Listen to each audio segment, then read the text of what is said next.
And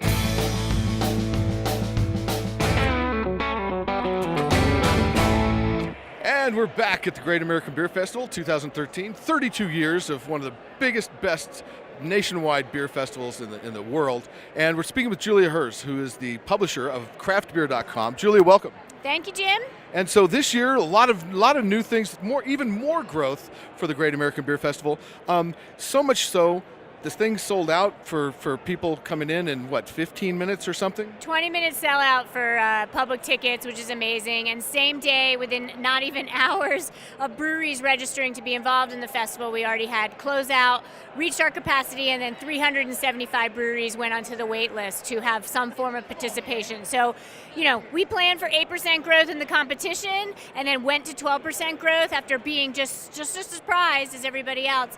What we've got going on here is a beer revolution. We have 2,600 breweries in the United States, another 1,600 in planning, and with that, you've got a lot of demand to be at the granddaddy of them all, preeminent beer festivals and competitions. So when you have that much demand, what are some of the things that you have to do in planning for next year? I know that in 2015 to 2020, the festival space is going to grow, but what do you do to deal with that demand in short term?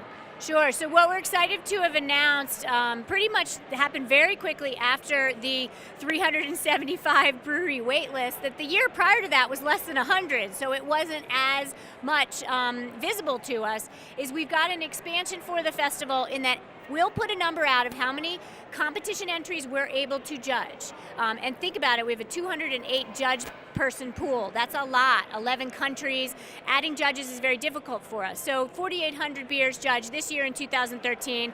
We'll be close to that, hopefully a little more next year. So you say 5,000 entries, give or take. And from there, breweries can sign up next year no matter when during a time frame. The race will not be on to get it done in a minute's time. As long as you sign up the beginning of the time frame or the end, you're good. And then however many breweries are still legit from there, we will divide the number of entries by that number of breweries, and thus we'll have our number of breweries for the competition and really have, I think, probably the most competitive year yet that we'll have ever had. Now, when you're growing the festival in terms of space, what does that mean in terms of attendance? I mean, you're right at that 50,000 attendance number. Will that go up as well?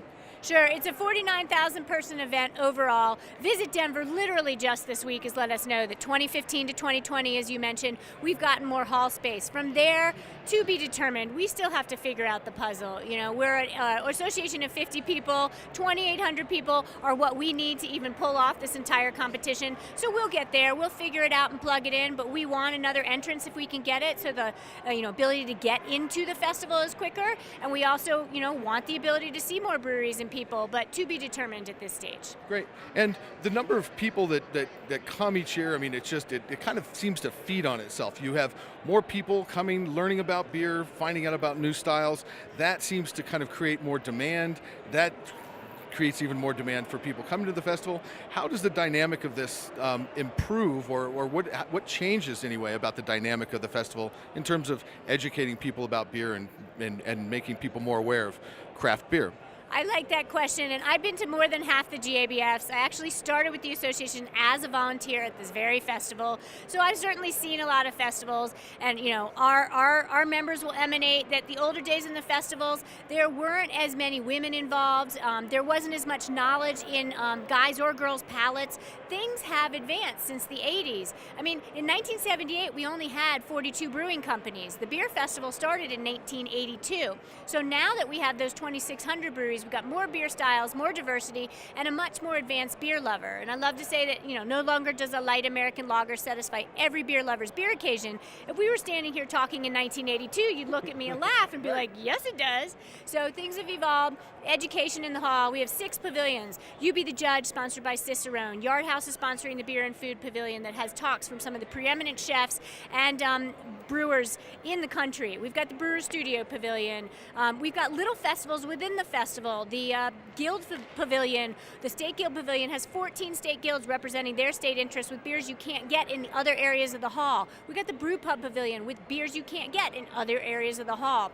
So when you come to something like this, it is about education. It's not just about tasting beer. It's what beer brings you to, the geography of some place, the history of some place, the stories behind that place.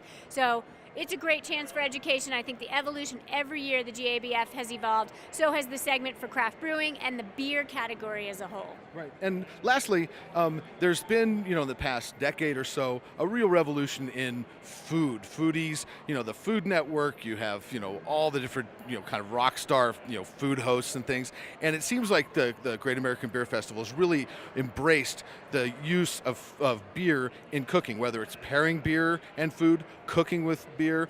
How has that kind of changed and been adopted by the festival?